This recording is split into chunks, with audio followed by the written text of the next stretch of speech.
तर आज सकाळी सकाळी उठून आपण डायरेक्ट गेलो ग्राउंडवर. बालासर गेलो ते वर्कआउट. हे मुलगा तेव्हा एक झाडात फसला होता. ह्या बघा मित्रांनो, झाडात फसला, ह्याला बाहेरच निघता येईना, कसा बसा निघाला बाहेर. तर आपण आलो वापिस इकडं हॉस्टेलला, रूमच्या बाहेर निघालो. मग आपण आपलं हॉस्टेल थोडंसं दाखवलं मित्रांनो. तर आपण चाललो होतो बालासरांकडे. बालासरांच्या रूममध्ये गेलो, टिळे सर झोपली होती तिथं. टिळे सरला म्हणलं काय चाललंय? टिळे सर म्हणते जाने मेरे को सोनी दे बोलले. मैंने बोला ठीक आहे. तर वापिस चाललो आपण. तर बोलता बोलता अशीच संध्याकाळ झाली. संध्याकाळी निघालो आपण जिममध्ये.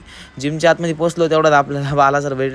बालासरांसोबत थोडंसं बोललो. त्याच्यानंतर रॉकीबाई होते तिथं, आपण थोडेसे मारले पुशअप खपाखप. त्याच्यानंतर मग पुशअप मारल्यानंतर आपल्याला भेटले राजकुमार सर. राजकुमार सर म्हणले मला ॲप्स आणायचे. म्हणलं ठीक आहे.